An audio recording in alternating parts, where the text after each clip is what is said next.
The days following the discovery of the bodies were filled with fear and rumor. Hinterkaifeck was a small, isolated farmstead, and for neighbors who had once felt secure in the quiet Bavarian countryside, safety suddenly vanished. People whispered about curses, demons, and ghosts haunting the Gruber family. Others spoke more practically, convinced that the killer was still nearby, perhaps blending into the very crowd that gathered to mourn. The funeral brought hundreds to the village, and with them came gossip. Victoria's reputation was central to much of it. She was rumored to have been in an incestuous relationship with her father Andreas, a fact that had even landed him in court years earlier. The scandal was never fully resolved, and whispers suggested that Joseph, the toddler, might not be Lorenz Schlittenbauer's child after all, but Andreas's.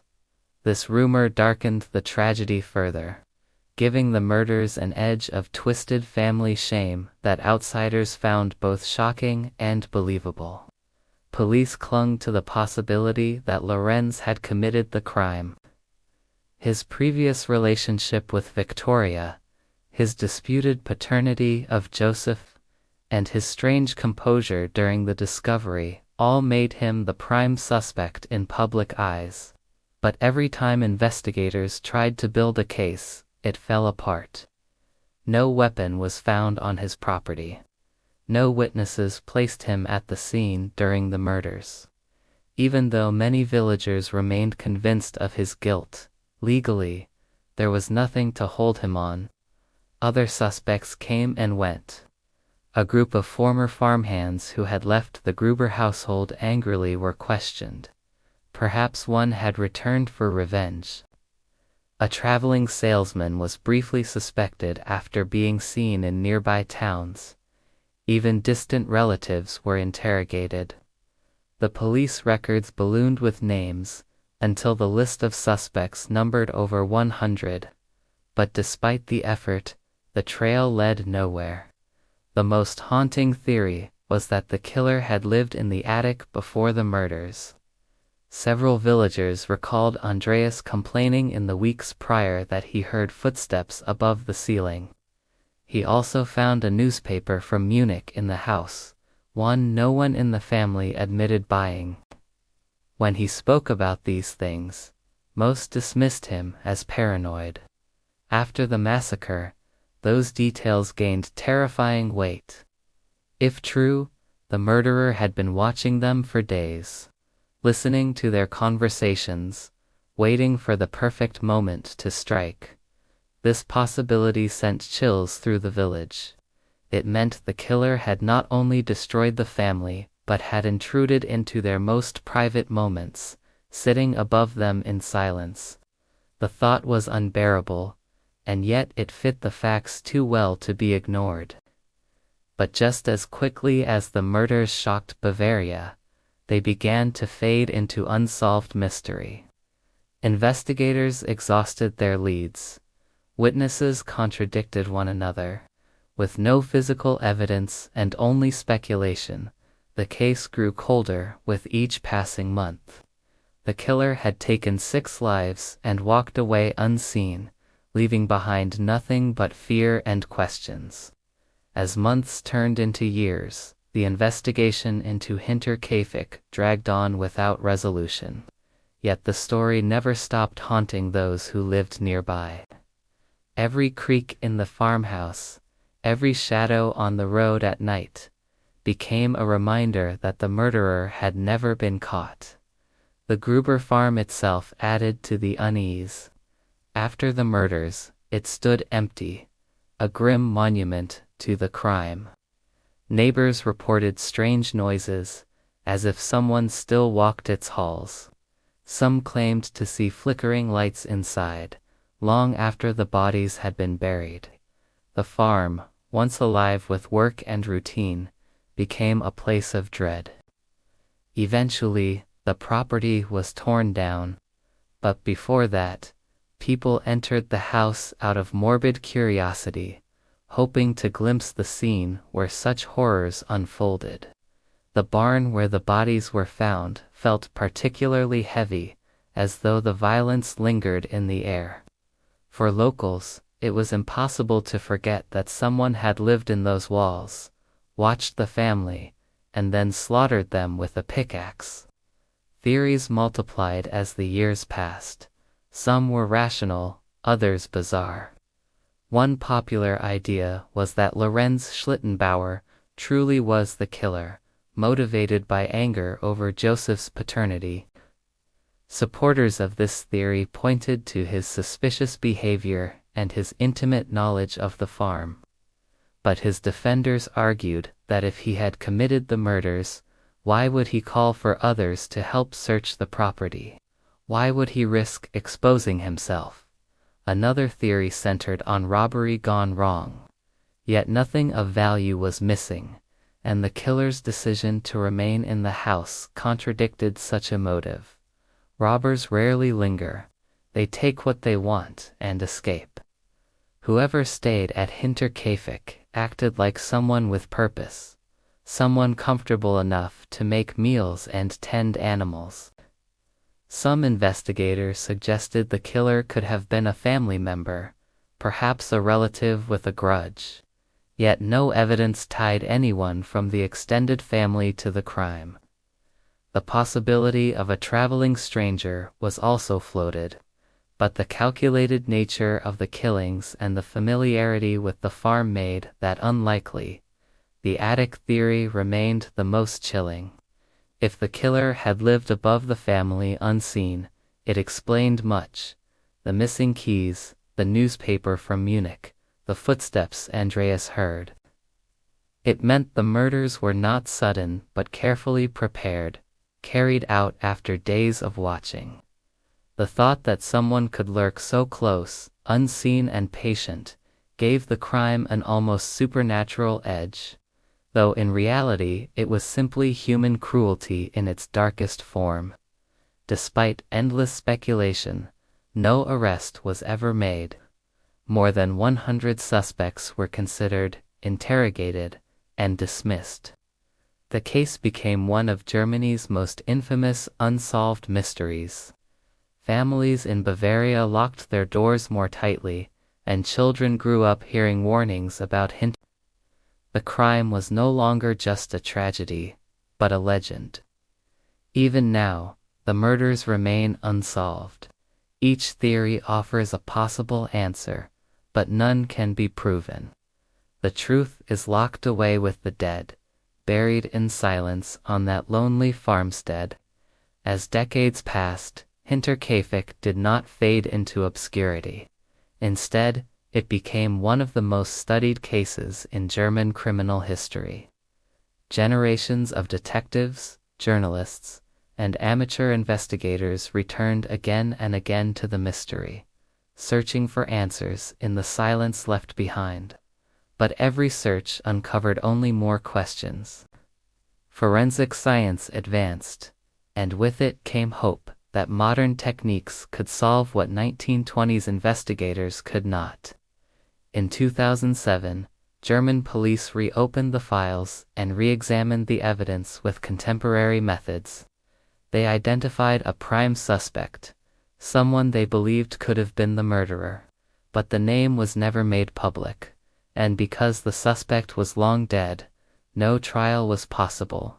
Out of respect for surviving relatives, the identity was sealed. This revelation only deepened the intrigue, fueling speculation while withholding closure. The secrecy around the modern findings mirrors the very nature of the crime itself. Hinterkaifeck was always a story of shadows. A killer who moved silently, struck with brutal precision, then lingered in the victim's home like a ghost. A family with scandalous rumors that blurred motives and created endless suspects. A community that trampled the evidence in its rush to see the horror for themselves. Every piece of the case is wrapped in uncertainty. One of the most disturbing elements is the way the killer stayed after the murders. Few crimes in history show such chilling calm. The family's farm animals were fed. Meals were prepared and eaten. Even the fire in the stove was kept burning. This was not the behavior of a man panicked by what he had done. This was someone who felt control, perhaps even satisfaction. The thought that the murderer lived among the bodies for days still chills those who read the case today. Equally unsettling is the sense that the crime could not have been carried out by a complete stranger. The killer lured the family, one by one, into the barn.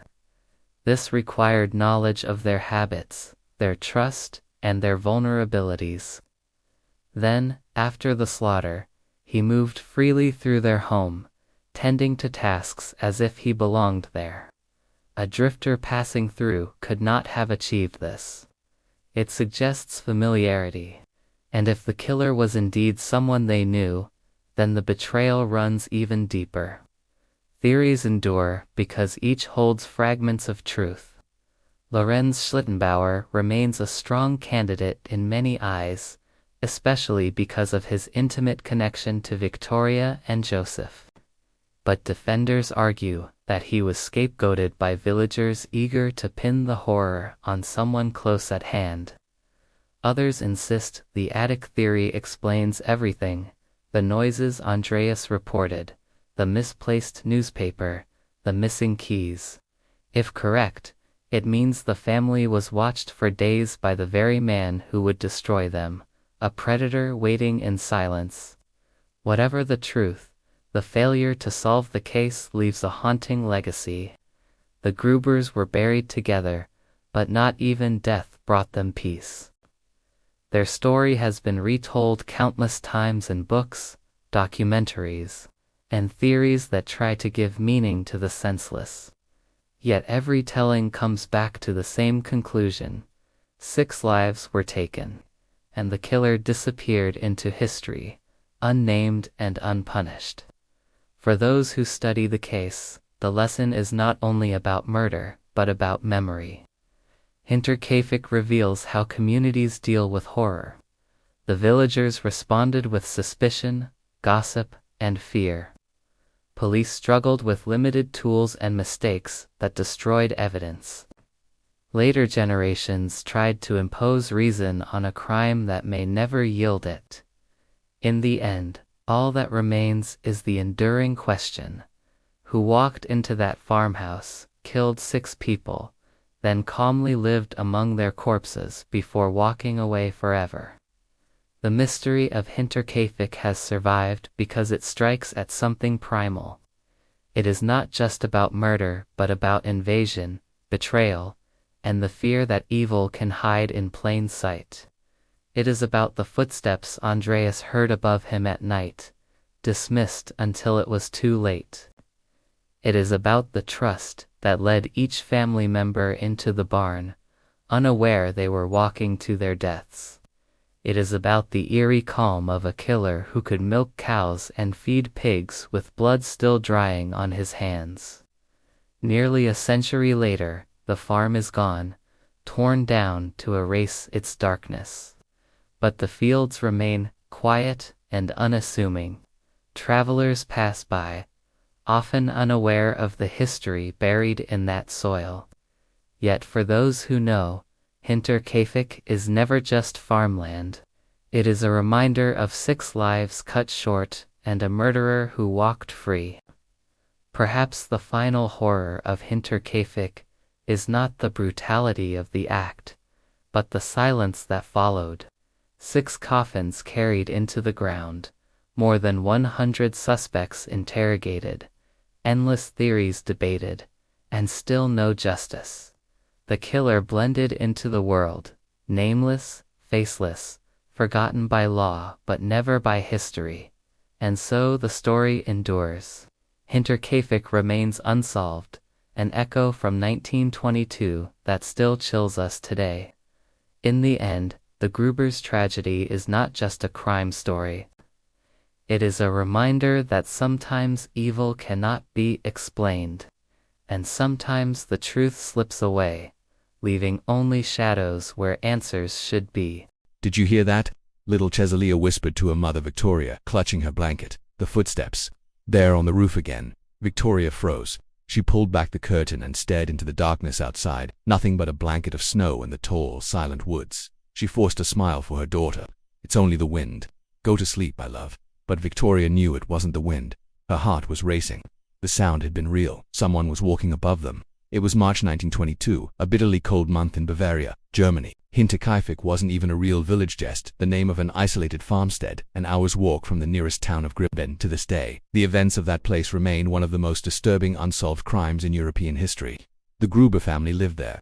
Andreas Gruber, 63, a harsh and deeply unpopular man. His wife Cecilia, 72, cold and equally unwelcoming. Their widowed daughter, Victoria Gabriel, 35, lived with them along with her 2 children, 7-year-old Cecilia and 2-year-old Joseph. They had just hired a new maid, Maria Bogart. March 31st was her very first day at the farm. She would not live to see another, but the murders did not come without warning. In the days leading up to the slaughter, strange things had been happening. Andreas told neighbors about footprints he discovered in the snow. They led from the forest directly up to the farmhouse, but there were no returning prints. Whoever came never walked back. Doors showed signs of tampering. Keys disappeared. At night, footsteps echoed in the attic, though Andreas searched and found nothing. The family lived in a constant state of unease. "Father, there's someone up there," Victoria said one night, her voice low as the family sat in silence after dinner. Andreas snatched a lantern, stormed up the ladder to the attic, and found only shadows and dust, but the unease never left. By the time Maria arrived on March 31st, even she felt it. After helping her carry her belongings inside, Maria's sister hesitated at the door. Later, she confessed, "Something told me not to leave her there. I don't know why, but the house felt wrong." That night, the wrongness became horror. The killer struck with a mattock, a heavy farming tool. Investigators later pieced together what must have happened. One by one, Andreas, his wife Cecilia, Victoria, and little Cecilia were lured or driven into the barn. Perhaps they heard a noise, perhaps someone called them out. In the freezing dark, each was murdered brutally. 7-year-old Cecilia clutched her hair in agony, pulling it out in terror before she died. Their bodies were stacked and partially covered with hay. Inside the house, Joseph was killed in his crib. The maid Maria was slain in her bed, still dressed in her work clothes. Her first day had become her last. But the most chilling detail was yet to come. The killer didn't leave. Smoke rose from the farmhouse chimney for days after the murders. The cows were milked, the animals fed, fresh meals eaten from the kitchen. The family dog was cared for, all while 6 corpses lay cold and rotting nearby.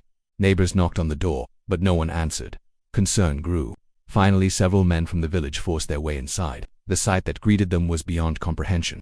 6 people, hacked to death. Silence in the barn, silence in the house, but the faint smell of food lingered. The animals stood calm. Someone had been living there, as if the house belonged to them now.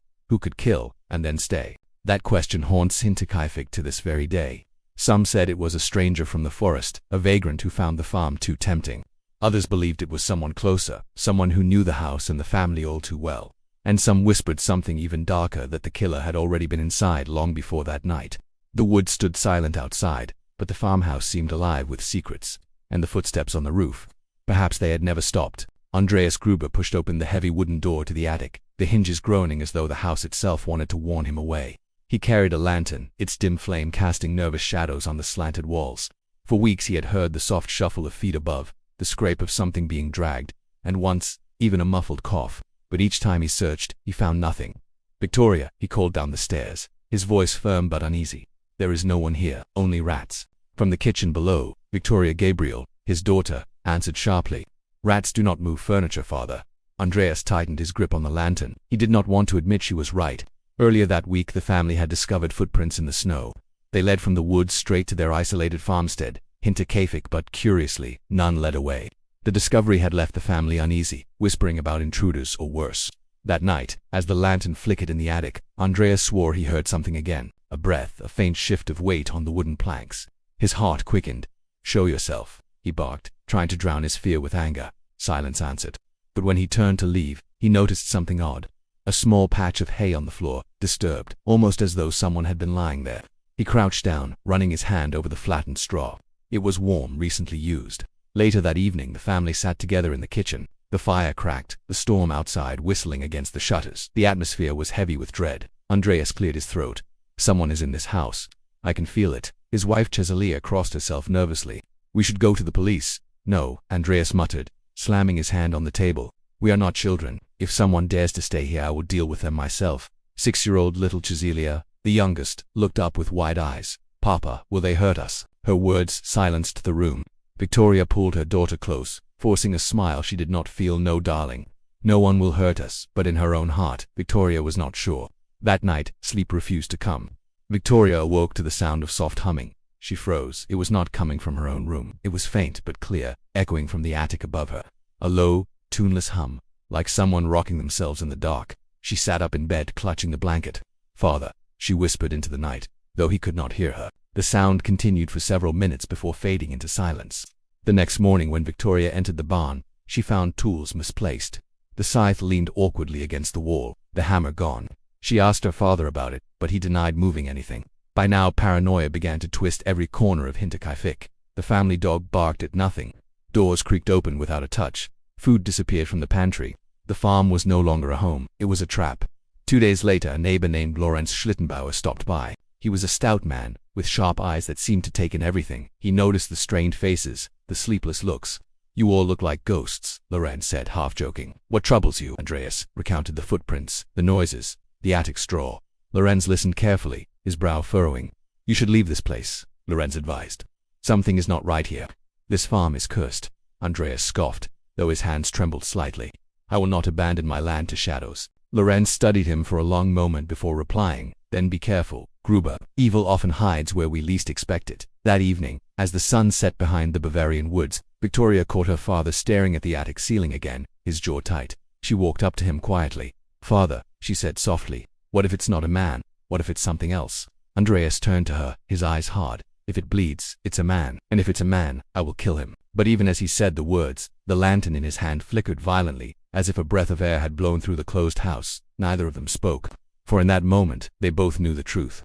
They were not alone at Hinterkaifeck. She woke to a sound like someone dragging a chair across the attic floor. Victoria sat bolt upright. The room was dark. Snow made the world outside mute. Her breath fogged the air. Her heart hammered. She crept out of bed. The house was quiet except for that slow scrape above. The hairs on her arms stood up. She wrapped a shawl around her shoulders and climbed the ladder to the loft. The attic smelled of straw and cold. The weak lamp in her hand threw long, nervous shadows. There was movement. A scrap of hay shifted as if a hand had brushed it. Victoria froze. She called down, "Father." Her voice barely carried. No answer. The scrape stopped. For a moment she thought she heard whispering, then nothing. She felt watched.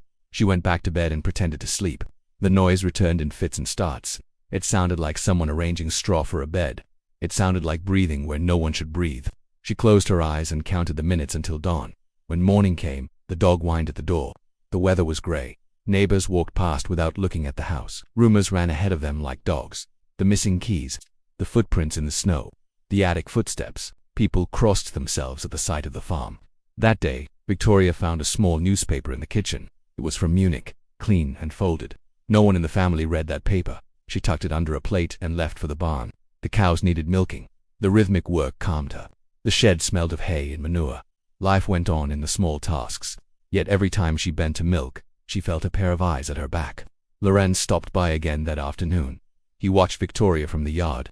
"You should leave," he said without preamble. "This place is bad for you, bad for the children." His voice was low. He did not smile. Victoria met his gaze. "Leave," she replied. "My children have nowhere to go. Our land is our life." Lorenz shifted. He looked at the house as if a man could read a structure the way a priest reads a prayer book. "There are things you cannot see. You must trust what your body tells you." She did not answer. She knew his words were meant to frighten or to help. She could not tell which. That night, the family sat at table. The lamp's glow made the room a small island in a gray sea. Andreas pushed his food plate away as if the taste had gone sour. He told the children stories he had told them 1,000 times. His voice tried to be hearty. It trembled. Little Cecilia slept fitfully and woke with nightmares. She wrapped herself around her mother. "Mama," she whispered, "the ceiling is moving." Victoria hugged her and lied. "It is only the wind, darling." When the house fell still and dark, someone outside whistled a slow, tuneless note. It slipped through the shutters. The dog barked twice and then silence swallowed the yard. In another house, a clock chimed the hour. At that chime, the footsteps began again. The next morning, a neighbor noticed that the barn gate was slightly ajar. He closed it and went about his day. He later said he had thought little of it. "Routine numbs us to danger. We assume someone left a gate open and will mend it." He had no reason to suspect evil. The truth was closer than anyone imagined. That night, a traveling salesman passed on the road below Hinterkaifeck. He saw the house smoke and called out. No answer. He had a bad feeling and he rode on. A bad feeling is a thin thread that sometimes turns into a rope. On April 2nd, a schoolboy failed to show at class. Teachers sent a messenger to the farm. Knock, knock, knock, no answer. They left, puzzled.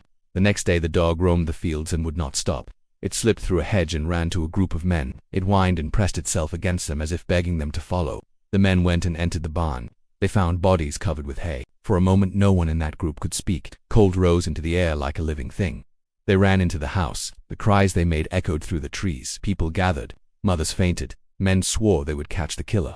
The sight was a horror the mind refused to absorb. A man, an old woman, a mother, a child, a toddler in a crib. The maid, the new hand, the stranger who had come for work. Blood soaked the straw. The faces were bruised and split and still. The room smelled of iron and cold. Investigators arrived from the town with notepads and heavy boots. They tried to be clinical. They circled the scene and asked who had last seen the family. Suspicions passed like a wind. Lorenz was the first to speak openly. He looked pale and said he had found footprints in the snow. He admitted he had been in the yard that week. He said he had heard the dog bark and then nothing. They questioned him for hours. He answered with short sentences. He stared at the men as if he wished to be believed. He admitted he had loved Victoria once. He admitted he might be the father of Joseph. In a small village, a father can become a suspect simply by admitting intimacy. Other names came into the circle. A disgruntled farmhand, a drifter seen near the woods. A man who owed money to Andreas. The police wrote every name down. More than 100 would pass through questioning in the months to come. Each answer raised more questions. Each alibi had cracks. The investigators found the mattock buried under straw in the barn. It was smeared with blood. The dog's tracks, the prints in the snow, the locks broken and the keys gone. They tried to piece the map of that night. Who called whom out? Who answered that call? Who trusted the voice outside the door enough to step out into the dark? The liveliest debate that first week centered on the attic. Andreas had said he heard someone up there. The straw showed impressions like someone had slept. The newspaper from Munich bothered them. It suggested that someone had come from town, or someone who wanted to appear to be from town had come. The idea that the killer had hidden in the loft for days and watched the family eat, sleep, quarrel, and live then strike bore down on the people like a physical weight. It made every gesture suspect. It made privacy impossible. The horror was not only that 6 had died, it was that someone had been among the living and remained calm afterward. The murderer had not fled in panic. He had tended animals and lit fires. He had, in some dark way, continued the family routine. Rumors rippled out like poison. One man swore an escaped soldier had been seen near the woods. Another swore the killer was a lover scorned. A woman claimed she had heard wails the night the bodies lay cold. A dozen different stories, each changing small facts, made the truth slippery. Detectives fought against the noise. They tried to keep notes clean and logic simple. But the scene had been compromised. Curious townsmen trampled the rooms. The blood on the floor had been smeared by hands that wished to help. Evidence vanished under boots and grief. Still, names stuck. Lorenz could not shake attention. The salesman who rode by said he had seen a man near the lane that night. An old enemy of Andreas was asked to step forward. Each time the police questioned someone, the village held its breath and then turned to gossip. The farm became more than a crime scene. It became a mirror. Every person who looked at it saw their own fears reflected. The attic became a rumor box. The newsprint fueled the rumor. Men who had never met a Gruber now had opinions about their sins. And through all this, the central fact sat cold and immobile. Someone had killed 6 people and then stayed. The question that sat under all others was simple. How do you punish a crime when you cannot find the criminal? How do you close a wound when no hand can be tied for it? They would search, they would accuse, they would grieve. But every night, when the wind moved the trees and distant wolves howled, Hinterkaifeck seemed to keep one last secret. It watched as if waiting for someone brave enough to take it back. You said. The investigation dragged into its second week, and Hinterkaifeck became less a farm and more a stage for suspicion. The men who came to question the neighbors found themselves surrounded not only by facts but by whispers, each one heavier than the last. Villagers were drawn to the farm as though compelled by some unseen hand. They walked its yard, stared at its doors, and lowered their voices when they spoke of the things inside. But the evidence itself did not lie. The investigators catalogued it piece by piece. There were the impressions in the hayloft where someone had slept. There was the strange Munich newspaper no one in the Gruber household had ever purchased. There was the broken lock, the missing keys, the footprints that seemed to vanish into the fields, and there was the mattock, the farm tool that had been turned into an instrument of slaughter, hidden as if in shame under straw. What troubled the police most, however, was not only the brutality of the killings but the calm that followed them. Whoever committed the murders had lingered. The animals had been fed, the stables tended. Smoke had continued to rise from the chimney. It meant that after bludgeoning 6 people, including children, the killer had remained. He had eaten their food. He had slept under their roof. He had lived in their silence. That was the part that sent the strongest shiver through the investigators and the neighbors alike. Murder is one horror. The lingering presence of the murderer is another, deeper kind. It implies comfort where there should be none. It suggests possession, as though the killer had taken not just lives but the home itself. The first circle of suspicion naturally fell on those closest to the family. Lorenz Schlittenbauer was at the center. His history with Victoria, the suggestion that he might have fathered her youngest child, and his immediate involvement in discovering the bodies all painted him as someone too close to ignore. Lorenz claimed innocence. He said he was among the first to step into the barn and uncover the horror, and he insisted he had nothing to do with it. Still, his calmness at the scene unsettled some. He had moved hay from the corpses. He had touched things without hesitation. One man swore Lorenz had handled the bodies with a familiarity too casual for the moment. When asked why, Lorenz replied sharply, "If I didn't move them, who would? They were my neighbors." Victoria was. He stopped himself, and the silence that followed said more than his words. Others suspected traveling laborers. Germany in 1922 was full of displaced men, soldiers from a lost war, vagabonds who walked the countryside looking for work. Any one of them could have sought shelter in the loft, taken advantage of the isolation of the farm, and struck when the chance arose. Yet the crime had not been sloppy. It had been deliberate, staged in a way that suggested knowledge of the household. That detail made it harder to believe in a passing drifter. The investigators expanded the net. They questioned former farmhands, men who had left Hinterkaifeck after bitter quarrels. One had sworn revenge on Andreas Gruber for unpaid wages. Another had been dismissed after disputes with Victoria. Each denied involvement, though bitterness lingered in their words. Each had alibis that, on the surface, seemed intact. And still the questions grew. How had the killer lured the family to the barn? One theory suggested a sound, a whimper, a knock, a disturbance in the animals that drew them out one by one.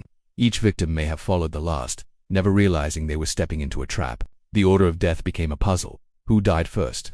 Who was left to see the others fall? The injuries spoke, but not clearly enough. Forensic science in 1922 was far from precise.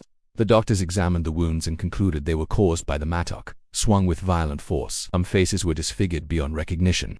Victoria's injuries were particularly brutal. Her skull shattered, her throat marked as though strangled before the final blow. Little Cecilia, the child, showed signs she may have lived for hours after the attack, pulling her own hair in agony before death claimed her. That detail was so cruel that even the most hardened policeman had to step outside and breathe. The maid, Maria, had arrived only hours before the massacre. Her first night in her new employment had been her last. For her, there was no motive. She was simply unlucky, caught in a storm that belonged to the family she served. As the days turned into weeks, the theories darkened. Some whispered that the crime was not born of human hands alone. The sounds in the attic, the missing keys, the strange newspaper, the footprints that appeared and then vanished, these details made people wonder about something unearthly. In rural Bavaria, superstition was not easily dismissed. Old stories of spirits and demons tangled with the facts. Some villagers believed the farm was cursed, that something had claimed the Grubers for reasons no detective could write in a report. But the police clung to the human suspects. They interviewed more than 100 individuals, from neighbors to strangers, from relatives to former workers. Each lead eventually fell apart. Each alibi held at least enough to escape charges. And yet, the unease did not fade. Months later, when the case went cold, people continued to avoid the farm. Children would not walk past it at night. Grown men claimed they heard noises from its ruins. Women said they saw shapes in the windows.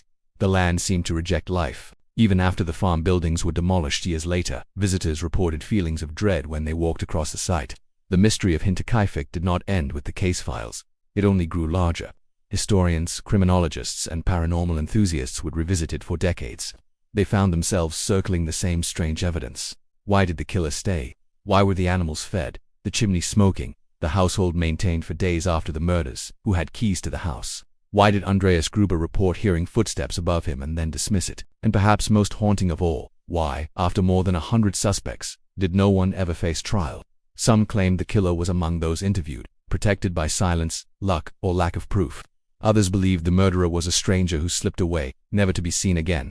And others quietly, in the corners of taverns and kitchens, muttered that the real killer never left at all. For the horror of Hinterkaifeck is not just in the crime. It is in the absence of resolution. 6 lives were taken in a place already marked by unease, and the truth was buried as deeply as the victims themselves. The farm rotted. The case grew cold, and the legend took root, twisting through generations. Even today, when researchers lay the old photographs on their desks and pore over the testimonies, they describe the same feeling, a pressure at the edge of the room, a sensation that someone unseen is watching, as if the attic at Hinterkaifeck still keeps its tenant. And so the story endures, not as a case solved, but as a wound never closed. The killer vanished, but the shadow he left has never gone. The search for the truth about Hinterkaifeck has consumed countless investigators, journalists and amateur sleuths for more than a century. Police files, old testimonies and rumors have been dissected endlessly, but the one element often overlooked is what cannot be explained by reason alone. For some, the Hinterkaifeck massacre was not only a crime, but also a haunting and event where the line between the natural and the supernatural blurred in terrifying ways. It begins with the strange signs before the murders. Footsteps in the snow that led toward the house but not away. Footsteps in the attic when no intruder could be found. Doors unlocked, keys missing, voices at night that no one could trace. If these had been isolated incidents, perhaps they could be dismissed. But when added together, they form the outline of something far more disturbing.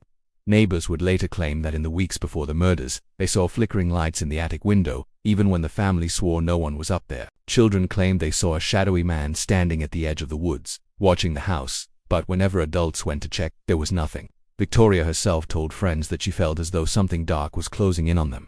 It was as if Hinterkaifeck had already been marked claimed before the murders even happened. In the years after the massacre, villagers avoided the farm. Some refused to walk the road past it at night. Others swore that they heard screams echoing from the barn long after the family had been buried. A few even claimed to hear the cries of little Chiselia, the 7-year-old who died in terror.